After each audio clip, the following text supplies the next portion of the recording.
Il y a trois façons de devenir officier. Il y a une première façon qui est la plus connue, disons, et qui correspond aussi à la catégorie d'officier qui est la plus reconnue dans l'institution, c'est les officiers saint-cyriens. Donc les officiers saint-cyriens sont des officiers qui ont fréquenté des classes préparatoires, qui ont préparé le concours de Saint-Cyr et qui ont donc intégré l'école de Saint-Cyr vers 20 ans et qui vont donc intégrer ainsi le corps à l'issue de leur formation.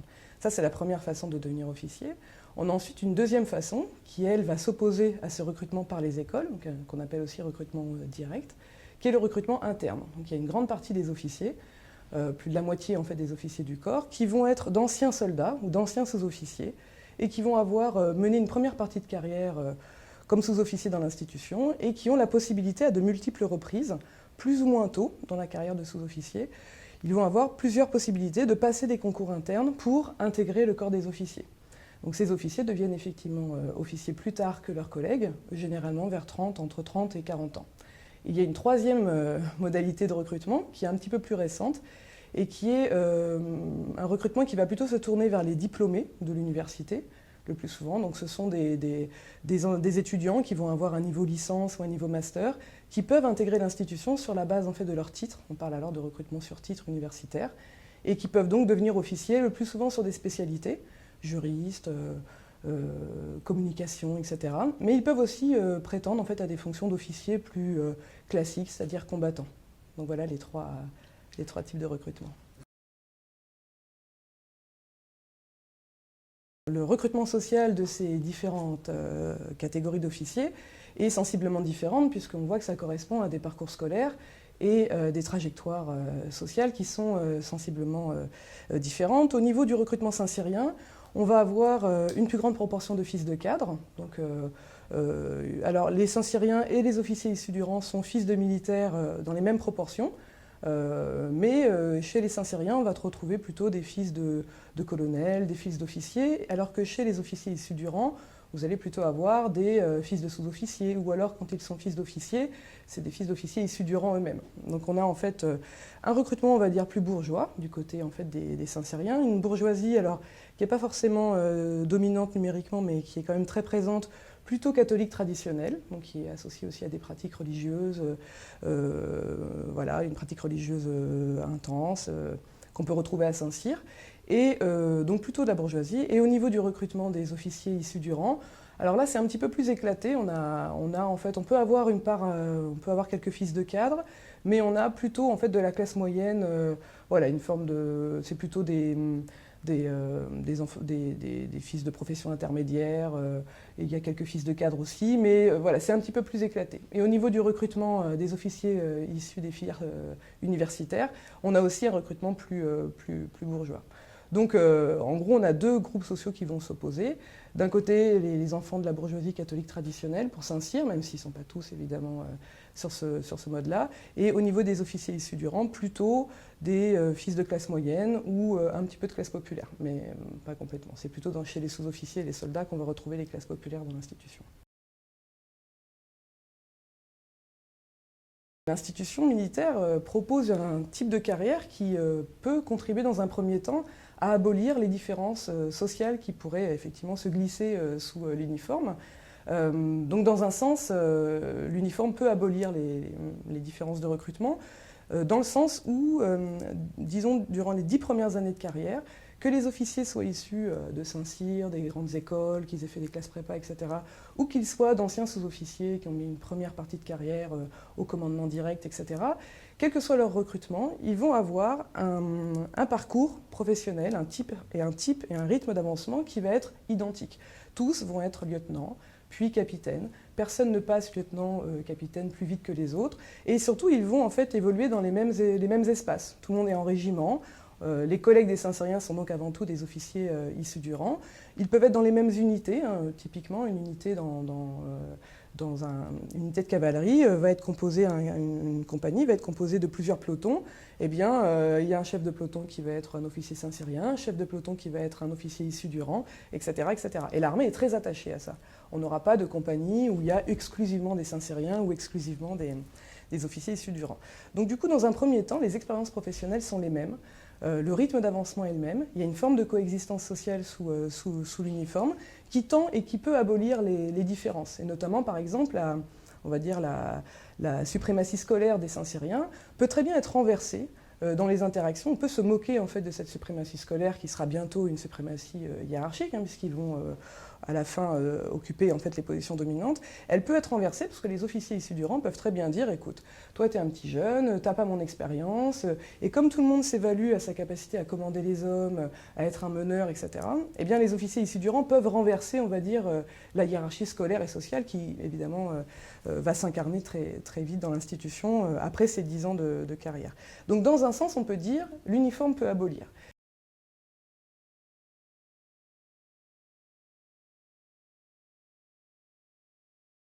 L'uniforme, évidemment, n'abolit pas les différences complètement, puisque malgré cette configuration plutôt favorable, on va dire, aux officiers qui n'ont pas fait le parcours canonique, il y a tout un ensemble de dispositifs qui vont contribuer à, on va dire, favoriser et à créditer plus particulièrement les officiers issus des écoles. En réalité, il y a tout un tas de petits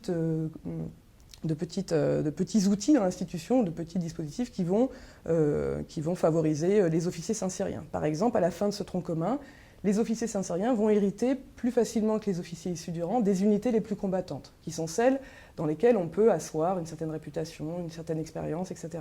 Les saint-cyriens peuvent aussi être envoyés de façon préférentielle en opération extérieure, quand ils sont en compétition avec un officier issu du rang, ce qui fait que progressivement, leur déficit d'expérience va pouvoir être rattrapé, puisqu'on va en fait les envoyer en opération extérieure avant un autre.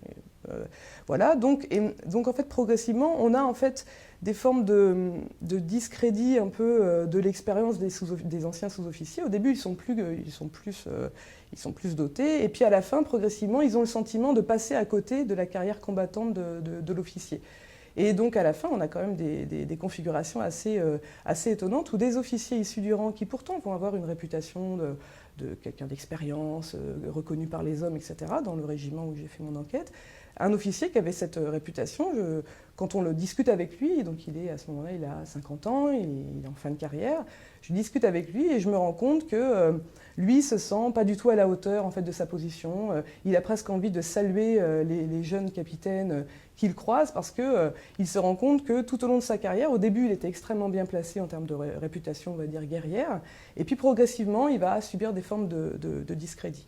Donc on a en fait des formes de disqualification proprement combattantes qui vont progressivement toucher les officiers issus du rang.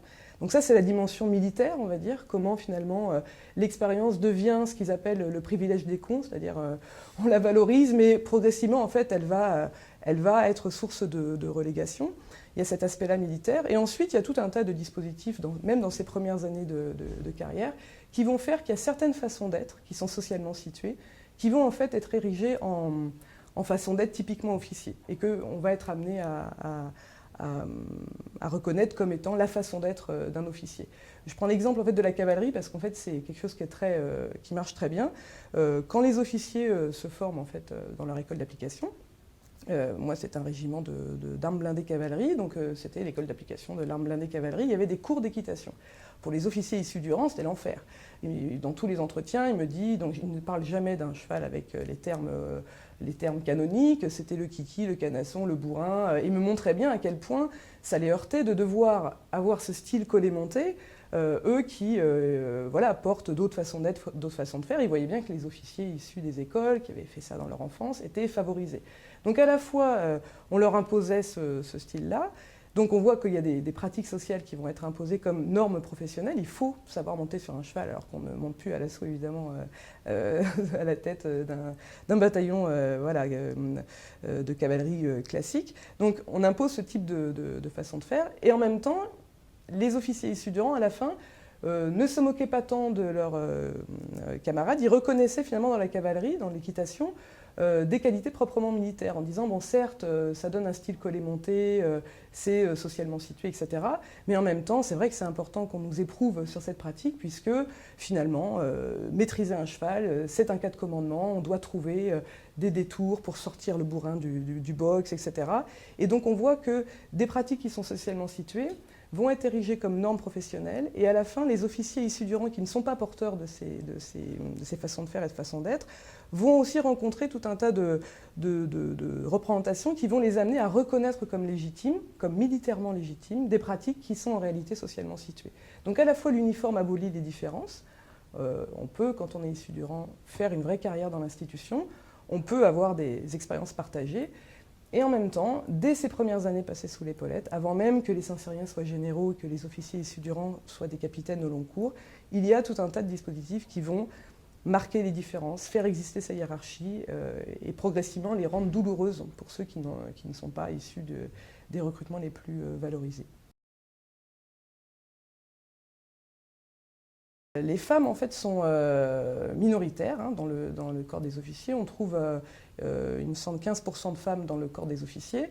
Moi, typiquement, j'en ai croisé assez peu. Par exemple, sur mon terrain, dans l'école d'officiers où j'étais, par exemple, elles étaient une dizaine et il y avait plusieurs classes et ils avaient décidé de mettre une femme dans chaque classe. L'idée étant c'était le général qui m'avait précisé ça, de ne surtout pas faire exister un groupe de femmes, avec l'idée que les femmes entre elles, bon, du coup, impriment un style particulier, etc.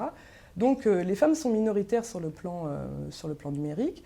Et quand on regarde les destinées professionnelles, concrètement, quelles sont les perspectives hiérarchiques des femmes, on va voir aussi que même si l'armée n'est pas dans une politique explicite, hein, bien entendu, de restriction des carrières des femmes, hein, et cette question de l'égalité homme-femme fait l'objet de réflexions, etc. De fait, les femmes, par le fait qu'on va valoriser essentiellement la dimension combattante dans l'institution, que, on va dire, la classe guerrière a quand même beaucoup les atours de la classe masculine, donc il y a en fait une association. Les femmes, de fait, vont avoir tendance, alors elles ont un droit à la carrière évidemment comme tout fonctionnaire, mais elles vont par exemple plus facilement s'orienter vers les filières qui vont être moins porteuses en termes de carrière. Par exemple, à Saint-Cyr, quand vous êtes premier de la classe, en gros, vous avez la possibilité de choisir les armes les plus valorisées. Il y a un grand amphi et on choisit son affectation. Évidemment, les premiers de la classe choisissent la Légion, les troupes de marine, les paras, qui sont les armes les plus valorisées dans lesquelles on trouve à la fin les grands commandeurs de l'institution. Ben, c'est intéressant de voir que les premières de la classe à Saint-Cyr ne choisissent pas, en fait, enfin celles qui sont bien classées scolairement, ne choisissent pas du tout l'infanterie, les troupes de marine et les paras. Elles vont plutôt en fait se tourner vers des armes plus, des spécialités plus en termes de logistique ou de RH, etc.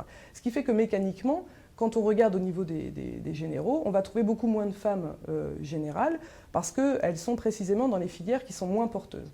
Et par ailleurs, quand on regarde aussi dans l'entre-soi officier, on va se rendre compte que le fait d'être une femme rend compliqué la présence dans ce qu'on pourrait appeler la scène un peu symbolique dans laquelle en fait, les réputations se font, les hiérarchies se dessinent entre les officiers. Les femmes, parce qu'elles sont femmes, vont être tenues à l'écart, notamment de toutes les joutes distinctives que les officiers vont engager entre eux pour se tirer la bourre, pour valoriser telle ou telle arme, etc. Elles vont essentiellement être renvoyées par exemple à leur identité de genre. Ça fait penser à une capitaine de la promotion qui me racontait que c'était vraiment pénible, même quand elle était en survêtement et qu'elle n'était pas du tout séduisante telle qu'elle pouvait l'imaginer. Les officiers au petit matin de son groupe se plaisaient à la siffler et à systématiquement la renvoyer en gros à son identité de femme avant tout.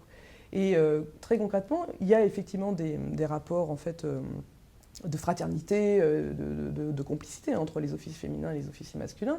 Mais ce qui est intéressant, c'est de voir que quand il y a des affinités de caractère entre officiers féminins et officiers masculins, eh bien, les femmes vont perdre leur grade dans la bataille symbolique. Par exemple, entre officiers, quand on s'apprécie puis qu'on veut montrer un peu qu'on est le groupe des dominants, ou enfin bref, on se comporte comme tel, il y a souvent, les officiers s'amusent beaucoup en fait à utiliser leur grade. Messieurs les capitaines, bonsoir. On s'amuse beaucoup avec la dimension symbolique en fait du grade. Eh bien, les femmes perdent en fait leur grade, et on va dire d'une femme qui en impose dans les soirées, qui boit des coups, qui n'est pas à bégueule, qui tient, etc. On va dire qu'elle a la classe d'une grande dame, etc. Et elle perd du coup son grade dans la bataille. Donc on voit que sur ces deux plans, rapidement, hein, on voit que d'un point de vue des carrières, elles vont plus facilement, en gros, éviter en fait, les fonctions les plus combattantes qui sont en réalité les plus porteuses. Mais même dans l'entre-soi, là où se jouent les réputations, les hiérarchies symboliques, etc., eh bien, elles vont avoir un accès plus compliqué à la scène de la distinction.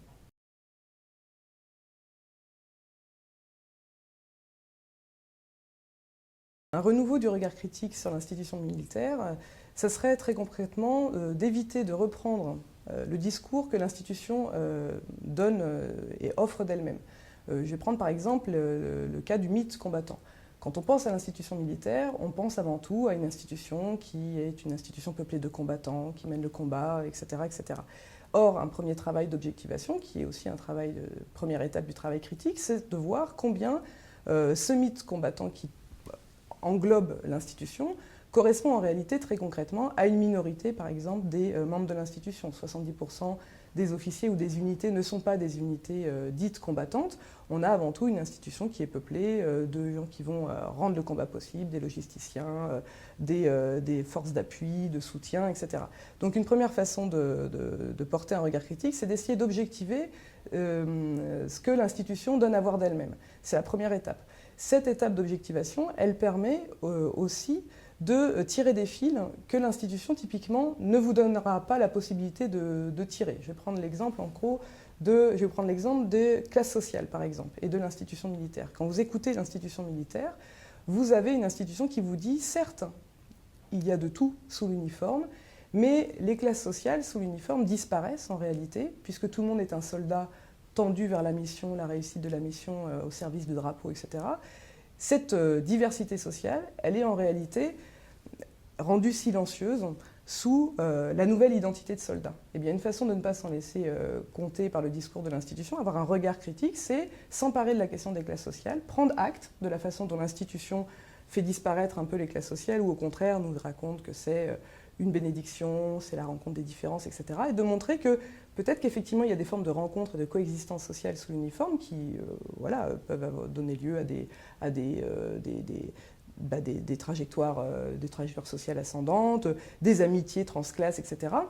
Mais en même temps, les classes sociales, elles sont toujours aussi déterminantes à l'armée comme ailleurs. Les ressources sociales, scolaires, culturelles au sens large, participent largement à l'édification des hiérarchies, des frontières, etc. Donc c'est aussi, vous voyez, une façon de tirer des fils que l'institution parle, que l'institution évoque, mais d'une façon particulière.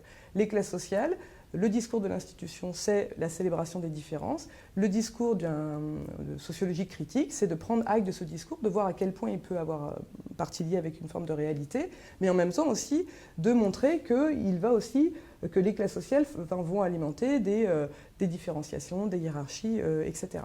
Donc c'est un exemple comme un autre. Donc en fait, il faut appeler un discours critique sur l'armée, c'est un appel à ne pas laisser l'armée seule, on va dire, sur le territoire de l'énonciation, enfin sur les discours. Aujourd'hui, même si on n'a pas le sentiment que l'armée prend la parole tous les 15 jours, etc. Si on regarde quelles sont les personnes qui évoquent l'armée, que ce soit d'un point de vue politique, stratégique ou même sociologique, on va voir que ce sont souvent des personnes qui vont avoir des liens particuliers avec l'institution, pas sous forme de complot ou je ne sais quoi, de liens occultes, mais simplement l'institution, elle est très présente dans le champ intellectuel, dans le champ universitaire. On a l'Institut des hautes études de défense nationale qui va offrir aux journalistes et à toute forme de civils potentiellement intéressés par l'armée tout un ensemble d'éléments de langage, d'une certaine façon de présenter l'institution. Et puis du côté du champ universitaire, vous avez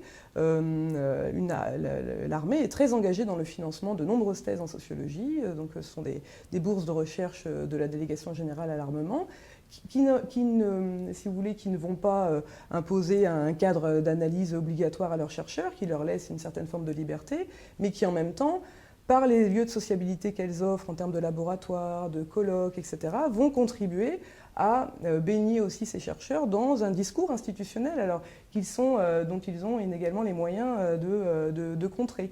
Donc en réalité, l'institution militaire, l'armée, n'est pas du tout une grande muette, elle est très bavarde, c'est pas forcément elle qui prend la parole, mais elle va aussi avoir tout un ensemble de ressources pour, on va dire, cadrer, suggérer, etc.